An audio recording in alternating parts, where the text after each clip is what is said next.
On the day I made an appointment with my parents for dinner, we waited in the restaurant from day till night, but Sophia never showed up. I called her, but not a single call got through. Then, out of the corner of my eye, I saw a post from her first love on social media. In the photo, he was sitting in a car, beaming with joy, wearing a familiar wristwatch. The caption read, "Thanks for the birthday gift, Sophia. I love it." I stared at his post and silently gave it a like. Later, I told her, "If you like him, then marry him." Sophia's eyes turned slightly red, and her voice trembled as she said, "You're my boyfriend." I smiled and replied, "Not anymore. I stopped being your boyfriend the moment you gave him that wristwatch." The story is about to begin. If you like it, don't forget to subscribe. Before seeing the post from Sophia's first love, David, on WeChat Moments, I was still making excuses for her absence. Now, with the truth right in front of me, I felt a near, suffocating sense of impending doom.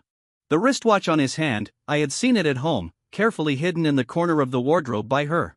I had told her more than once that I really liked this brand of wristwatch because there was a matching ring series, symbolizing a couple.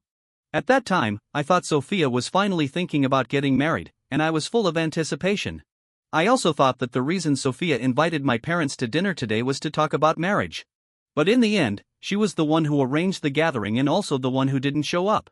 I stared at the photo David posted, my eyes stinging, and something inside me seemed to be crumbling bit by bit. My mom noticed the change in my mood and asked worriedly, "Is something wrong?" I forced a grim smile and said, "Let's not wait anymore. Let's eat." My mom looked at me, puzzled, and asked, "Are you sure we don't need to wait a little longer?" I waved my hand and replied, "No, and we won't need to wait in the future either." I said calmly and picked up my chopsticks to start eating. The food on the table had been served for a long time. Because we were waiting for Sophia, the food had been reheated again and again. Now, when it was in my mouth, it had long lost its original deliciousness. My mom sensed something was off but didn't ask further. My dad, who had been impatient for a while, left with my mom after taking a few bites. I also left, carrying the gift I had prepared for Sophia. After I came out, I wandered aimlessly on the street. It was already 10 o'clock at night. There were few people on the street, and even the passing vehicles had visibly decreased. Just then, Sophia called. I ignored her call and hailed a taxi to go home. As soon as I entered the door, I heard her angry voice, "Who did you go out with? Why are you coming back so late?" My heart skipped a beat. I tightened my grip on the gift in my hand and asked expressionlessly, "Sophia, do you remember what you promised me this morning?" This morning, when Sophia went to work, I was afraid she would forget the evening's appointment, so I specifically reminded her, hoping she would come early and make a good impression on my parents. At that time, Sophia smiled and promised, "Today I'm meeting your parents." How could I forget such an important thing? Sophia froze, and a look of guilt flashed across her eyes. It seemed she remembered what she had said in the morning. She apologized, "Sorry, there were so many things going on at the company today that I forgot." As she spoke, Sophia walked towards me and reached out to hug me, but I quietly dodged. But as she got closer, I smelled a faint scent of flower tea on her, which was the smell of the tea house David often went to. Sophia's eyes widened in surprise, seemingly not expecting me to avoid her. She looked at me and asked guiltily, "James, are you angry?" I looked at Sophia coldly and asked softly, "Did you really forget the appointment because of work today? Are you doubting me?" Sophia's clear voice carried a hint of displeasure. Looking at Sophia, who seemed to be getting angry out of embarrassment, I suddenly felt she was so strange. Or perhaps, she had never shown her true self in front of me. I took a deep breath and continued, "Sophia, let's break up." I had called her name countless times, but never as indifferently as I did now. Sophia's body stiffened, and her eyes turned cold. She almost gritted her teeth and said, "What did you say?" We had always been measured in our interactions with each other. Every time we realized a fight was about to start, we would change the topic in another way because fights hurt our relationship. I didn't want to fight, but that didn't mean this method could be used forever. I said, "We're breaking up. I'm giving you your freedom." I thought this way of breaking up was decent, without any pestering or resentment after the breakup. Sophia didn't say anything.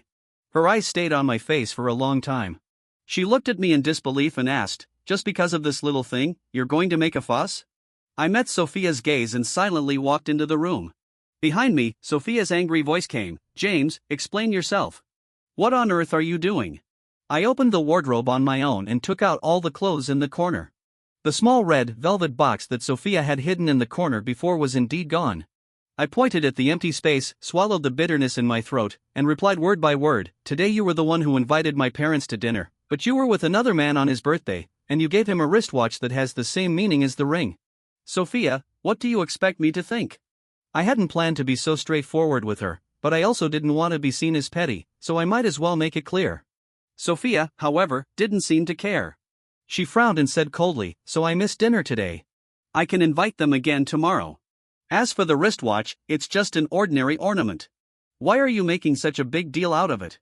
If you want one, I can buy you several tomorrow. Sophia was always like this, simplifying things about me. Because in her opinion, anything that could be solved with money wasn't a problem. A sarcastic smile curled my lips, and I said calmly, no need. Let whoever likes you buy it for you. I made up my mind about breaking up on my way back. Continuing like this is really meaningless. Sophia couldn't understand my thoughts. She said coldly, you're not calm today. Let's talk when you calm down. With that, without waiting for me to speak, she turned around and walked out of the house. I stood there in silence, and the silence around me made me feel panicky. I had thought Sophia would readily agree to the breakup, but instead, she chose to avoid it this way. I suddenly felt a bit disgusted. If Sophia had someone she couldn't let go of, why did she keep me hanging around, making everyone unhappy? I took a while to calm myself down. Breaking up wasn't like confessing, it didn't need the consent of both people. After getting things out in the open, I no longer had a reason to stay there. My parents are both university professors. They came here this time just to attend an academic seminar and would leave in 5 days. I had nowhere to go for the time being, so I could only pack my bags and move to a hotel. When breaking up, it should be a clean break. After finishing these things, I deleted all of Sophia's contact information. When I calmed down, looking at the unfamiliar environment in front of me, I thought back to the past. I had a crush on Sophia for many years, but she didn't know. She only knew that we were from the same university and that I was her direct senior, just one of her many seniors. Sophia was very popular in school. She was the president of the student union in college, beautiful and outstanding, a goddess that everyone thought was out of reach. Knowing that Sophia liked small animals and had even set up an animal protection association for this reason, in order to attract her attention, I tried my best to control my fear of small animals and created an image of loving small animals in front of her. I even spent time joining the student union just to be closer to her. After graduation, Sophia took over her family's company, while I was just an ordinary employee in her company. Perhaps because I was her direct senior, Sophia took care of me a lot, and I sank deeper and deeper into what I thought was her special affection for me. Thinking of these things, I laughed at myself. I only realized now that having too many dreams could make one lose touch with reality. While moving to the hotel, I was also looking for a suitable house. During this time, I went to work as usual. I was just a small employee in the company, and Sophia, as the executive president, wouldn't even notice my existence. But I didn't expect that in the afternoon, the manager brought explosive news. This is Mr. David, the new deputy manager of our department. Everyone should get along well in the future. Hearing the manager's words, the atmosphere in the office froze. Everyone's eyes fell on me, with curiosity, suspicion, and some just watching the show. I looked at him coldly. David looked at me and threw a provocative glance, as if saying, whatever I want, I can get, whether it's Sophia or this job. At this time, Sophia also came over with her assistant. Her indifferent eyes swept over everyone in the office. When she met my gaze, it was as if she was looking at a stranger, without any emotion. Although Sophia didn't say a word, she implicitly showed her stance. Seeing this, everyone started clapping, welcoming David. Back then, when I was trying to get this position, I invited Sophia to dinner for this reason and even joked with her, asking her to call me Deputy Manager James. Sophia must know how much I was looking forward to the day of taking up the post. I didn't need to think much to know that this was Sophia's way of warning me. But she didn't know that her competitor had offered me a job long ago, and the offer was permanent. Since I couldn't stay here any longer, I had to find another way. After the welcome ceremony ended, I immediately contacted the vice president of that company and explained my current situation. I had thought he would wait until my contract expired to recruit me, but he said he was willing to pay my liquidated damages and I could report to work next Monday. I had been in the marketing department for 4 years. Many of the outstanding collaborations in Sophia's company were the result of my hard work and socializing, drinking glass after glass. So I had quite a few resources in my hands, and that's why the competitor was willing to pay a high price to recruit me. I didn't agree immediately. Instead, I asked him to give me 2 days to consider. I had to plan for my future and couldn't make a blind choice. When it was time to get off work, for the first time, I packed my things and left work first. In the past, in order to improve work efficiency, I was always the last one to leave. My colleagues saw this and said I was slacking off because I didn't get promoted. I just smiled at their jokes without saying anything. But I didn't expect that as soon as I walked out of the company, I saw a car parked by the roadside. I pretended not to see it and walked towards the bus stop. David rolled down the window of the passenger seat and shouted, "James, come here quickly. We're waiting for you." There were still many colleagues from the company around. Hearing his words, they all looked at him. Afraid of being seen by my colleagues in the same office, I walked over with a cold face and asked, "What can I do for you, Manager David?" Regarding my address, David smiled and replied, "This isn't in the company. Just call me by my name." Sophia, sitting in the driver's seat, had a beautiful face showing aloofness. She didn't even give me a glance, but the frown between her brows showed a bit of impatience. David continued, "James, get in the car quickly.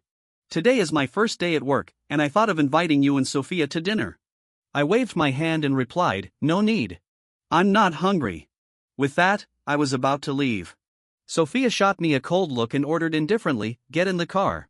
I sneered at her and ignored her words, hailing a taxi by the roadside.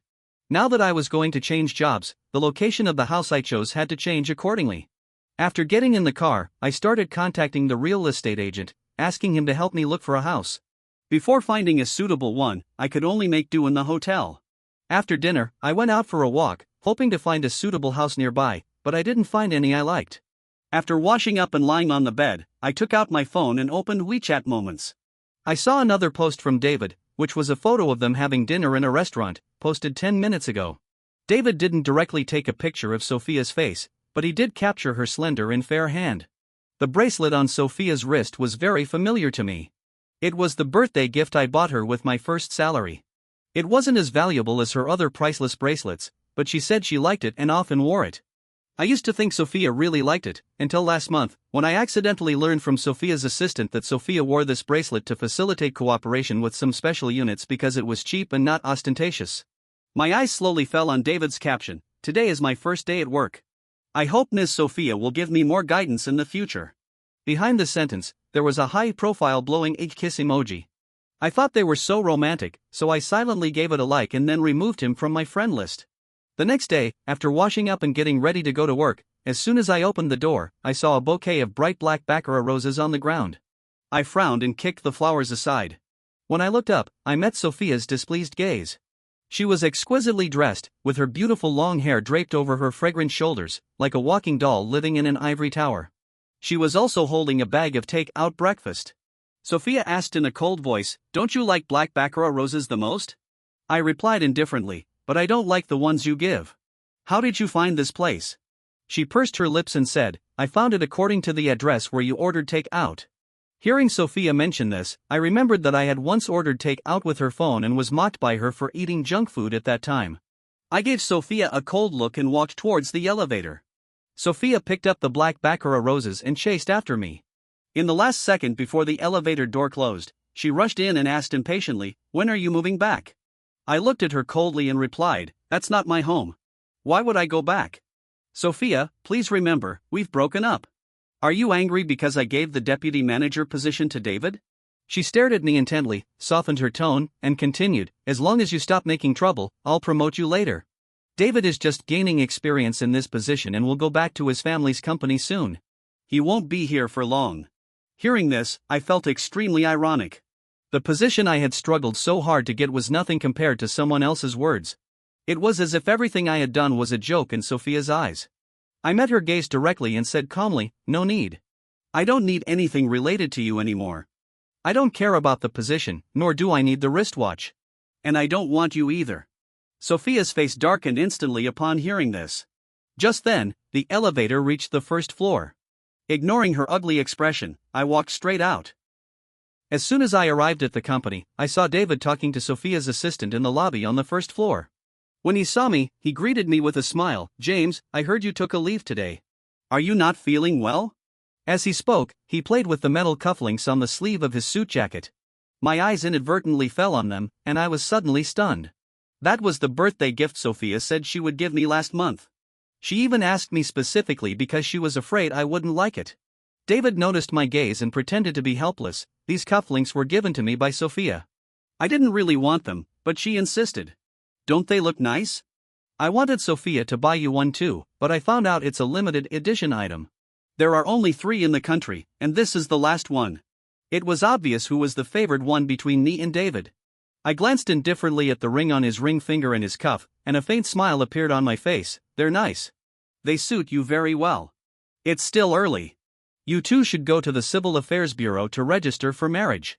I wish you two a lasting relationship. Hearing my perfunctory compliment, David almost couldn't keep the smile on his face. James, what are you talking about? You're Sophia's boyfriend. Thanks to you, we just broke up. Now you have a chance. Seize it. I calmly cheered him on, and after a few perfunctory words, I went upstairs. But because of this incident, I decided it would be better to leave here as soon as possible. Out of sight, out of mind. So in the afternoon, I directly replied to the vice president of the competitor company, clearly expressing my willingness to join the new company. All I needed to do next was to prepare to report to the new company next Monday. Today is the last day my parents are staying in Haicheng. I specifically made a reservation at a restaurant and took them there for dinner. My mom asked me, "Will Sophia join us?" I shook my head and replied, "We broke up. She won't come."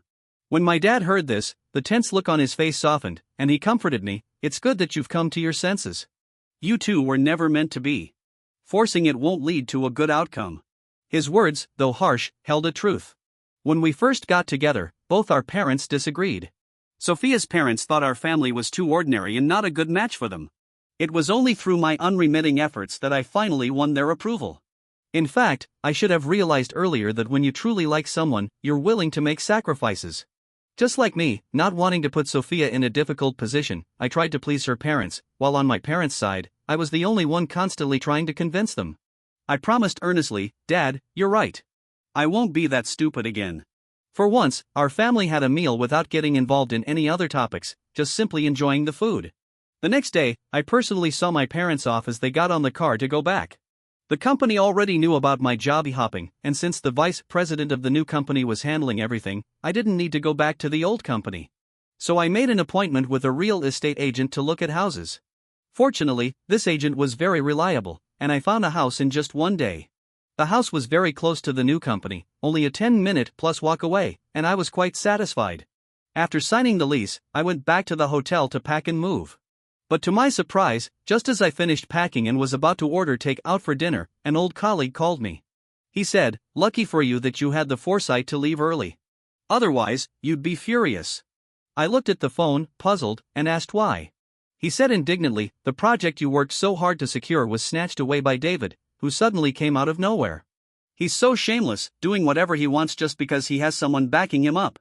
Hearing this, I remembered which project it was. I had originally felt a bit bad and thought about doing some follow-up work to make it easier for the person who took over. But after what he said, I gave up the idea. It's okay. If he wants to do it, let him. The client for this project is extremely picky. Given David's temper, it'll be hard for him to succeed without anyone's help. I chatted with him for a while. Just as the call ended, an unknown number called. I was about to reject it, but my hand slipped, and I answered it by accident. Sophia's voice, tinged with anger, came through the phone. "James, do you really have to take things this far?" It seemed Sophia also knew about my job hopping and was calling to blame me. I replied indifferently, "Say whatever you want. If there's nothing else, I'm hanging up." A good act should be like they're dead, not lingering on. Thinking this, I added a setting to automatically block unknown numbers. After doing all this, I unexpectedly felt a long, lost sense of relief. In the past, no matter what I did, I would unconsciously look at Sophia's expression, afraid of making her angry.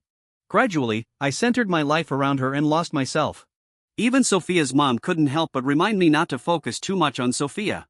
At that time, I didn't take it to heart. Now, looking back, what she said was indeed true. Life alone is really easy.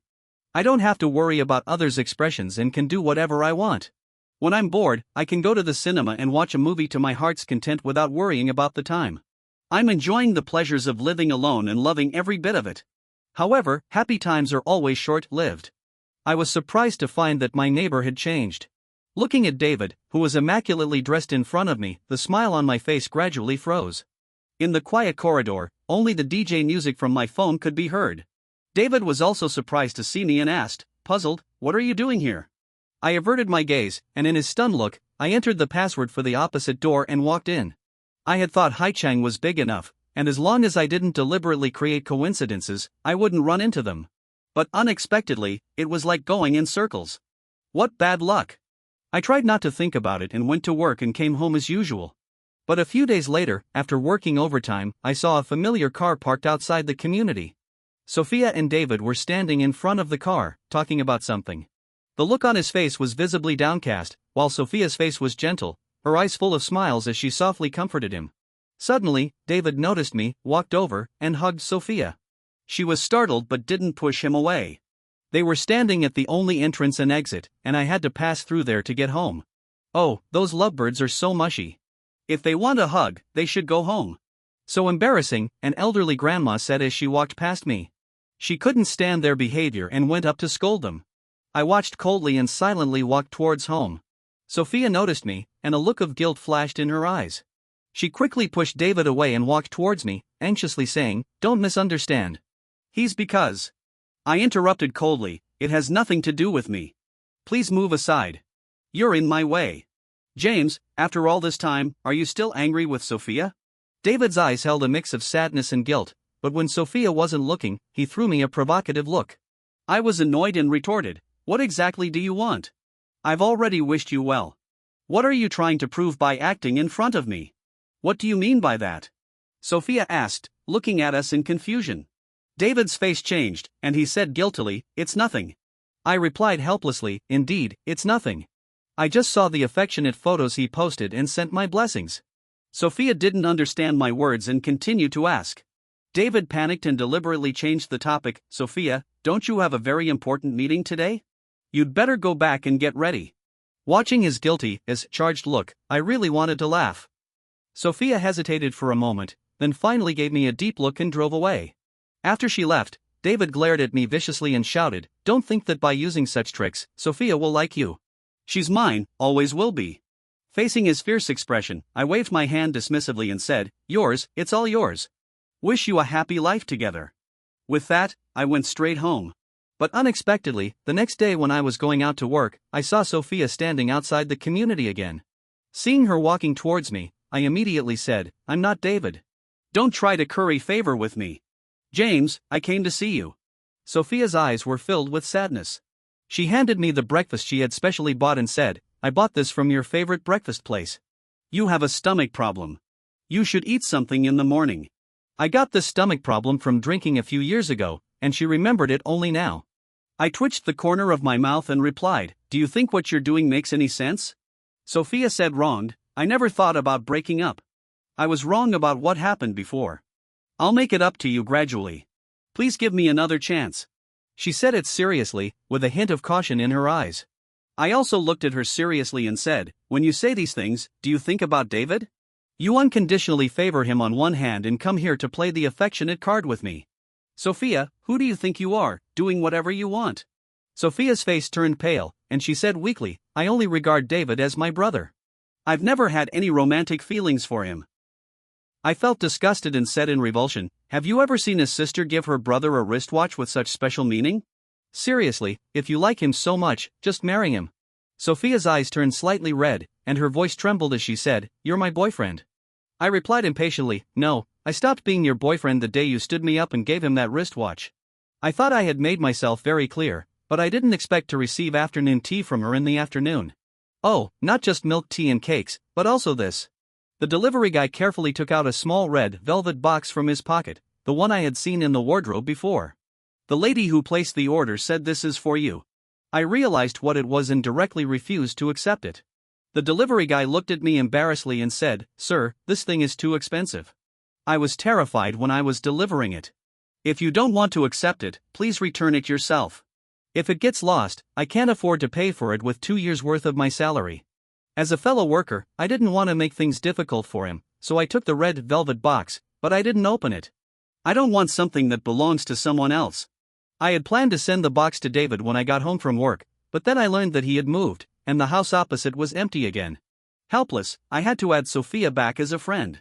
As soon as we became friends again, I got straight to the point and asked her to send someone to take the wristwatch back. After all, I had worked in Sophia's company, and many people knew me. If they saw me returning the wristwatch, They might think all sorts of things, and it would be hard to handle if my current company found out.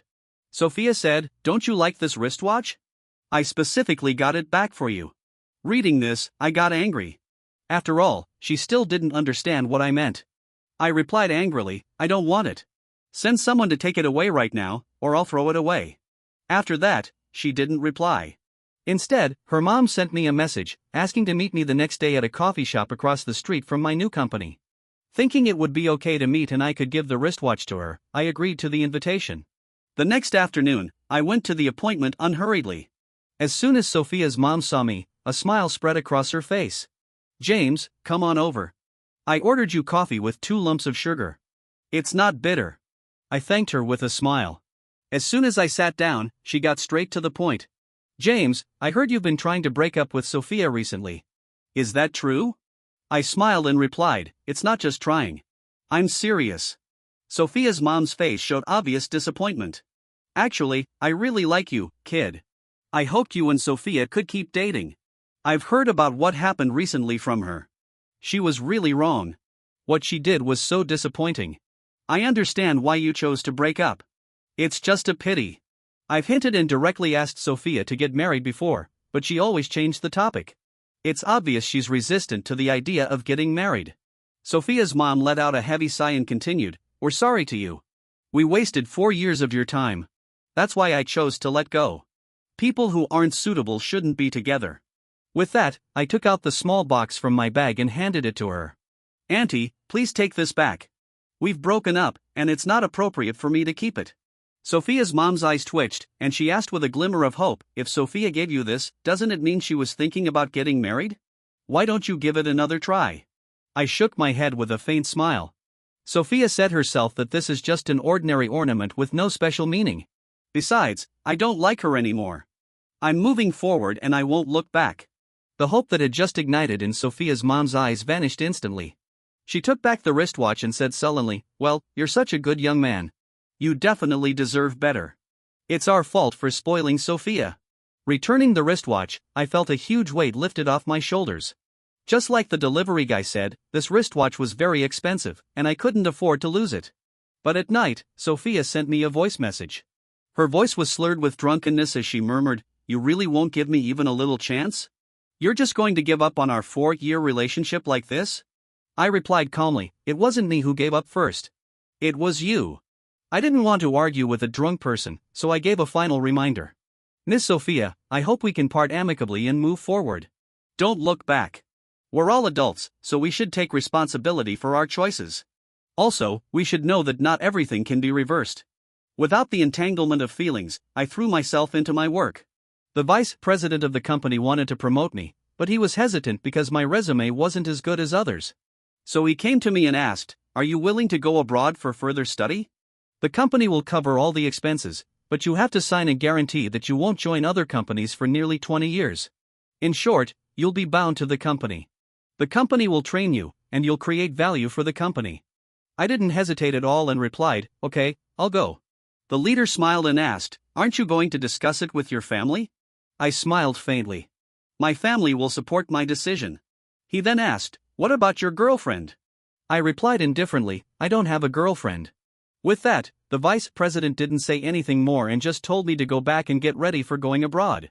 I told my parents about this, and as I expected, they were very supportive. In my life, the only thing that disappointed them was my insistence on being with Sophia and losing myself in the process. Now that I've come out of it, they're happier than anyone. With their approval, I started to go through the procedures for going abroad. However, Sophia found out that I was going abroad and came to me again. When I came back from work and saw her waiting outside the community, a look of annoyance flashed in my eyes. "What are you doing here again?" Sophia looked at me with caution, hesitated for a long time, and then said, "James, are you going abroad because of me?" I looked at her with disgust. "Don't flatter yourself. It has nothing to do with you." Sophia's eyes were red as she said, "Then why are you suddenly going abroad? I never saw you like this before." I said impatiently, "Sophia, you've never really understood me or liked me. Why are you pretending to be affectionate now?" Sophia's face changed, and she quickly explained, "Who says I don't like you? James, I know I was out of line before and hurt you, but I really like you, that's why I was with you." If it was before, I would have been happy to hear this, but now, I just found it funny. Just because you like me, do I have to like you? Be self-aware. Don't bother me anymore. With that, I walked past her without a second glance and entered the community. I was going to be abroad for 3 years, and it would be a waste of money to continue renting in China. So I went to the landlord and told her my situation. Fortunately, the landlord was understanding. So my annual rent payment was changed to monthly, and it would end by the end of this month. An old colleague heard that I was going abroad and called to wish me well. After chatting for a few words, he started talking about the company's gossip again. The project you were after was cancelled as expected. The client only agreed to cooperate with us because of you. Changing people at the last minute was the company's fault. When they were questioned, David went crazy on the spot, saying they had no vision. Things got so bad that they might have put our company on the blacklist. Listening to his complaining, I leisurely wiped my newly bought golf club and said, "It's okay. It's not your fault. Just do your job well. The higher-ups won't blame you." He scratched his head and continued, "That's true, but Sophia's assistant is in a tough spot. She was fired on the grounds of slacking off. Then she was so angry that she filed for arbitration. I don't know if she can clear her name." Hearing this, I felt a deep sense of pity. Sophia's assistant was quite capable. She had worked with me as an intern for a while. She was dedicated to her work, and she must be very unwilling to encounter such a thing. But I didn't expect that in the evening. I saw that the assistant was live streaming, accusing Sophia's company and demanding a satisfactory answer. Presumably, many people had experienced similar things of taking the blame. Soon, tens of thousands of people flooded into the live streaming room. The comment section was full of people condemning Sophia's company, calling Sophia a heartless entrepreneur. But soon, the assistant revealed the whole story, and now, not only Sophia but also the culprit, David, was being scolded. You guys don't know. The deputy manager of our department should have been another excellent employee. But this crazy guy came out of nowhere, snatched the position, and forced that person to leave. He's like a bad apple spoiling the whole bunch. Sophia's company was forced to come out and apologize, but it didn't help. Sophia had no choice but to call me and ask me to clarify. I sneered, "Is there a single word she said wrong? Why should I lie for your mistakes?" I gave her a cold rebuke and hung up the phone on my own. The reputation of Sophia's company kept declining, affecting the company's stock.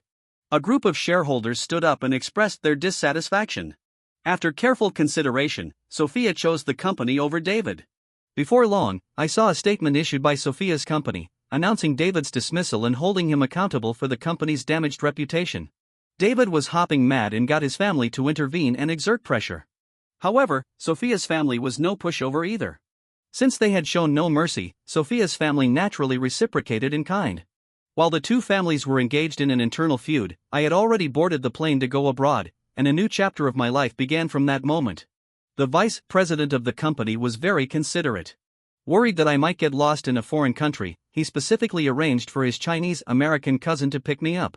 Despite the vice president being balding, his cousin was a slender and graceful beauty. When I saw this pretty and cute girl in front of me, I was momentarily taken aback. "Are you Mark's cousin, Olivia?" Olivia stuck out her tongue and said playfully, looking at me, "Yeah, and you're James?" After I confirmed, Olivia naturally took my luggage and strode out of the airport. Seeing this, I quickly followed, trying to take the luggage back, but she just carried it and walked briskly. Mark had arranged a single-person apartment for me. Although it wasn't large, it gave me a sense of security. I looked around and a satisfied expression crossed my face. Olivia put down the luggage, pointed to the apartment next door, and said, "I live there. If you need anything, just come to me." After saying that, she gave me a long look and then turned to go home. I didn't think much of it and started to tidy up the room. At first, I really wasn't used to being in a foreign country. At night, I even had some problems adjusting to the local environment. Fortunately, Olivia was there. She handled these things with ease. Later, I learned that it was because, as a translator, she often traveled around different countries and thus had experience dealing with such situations.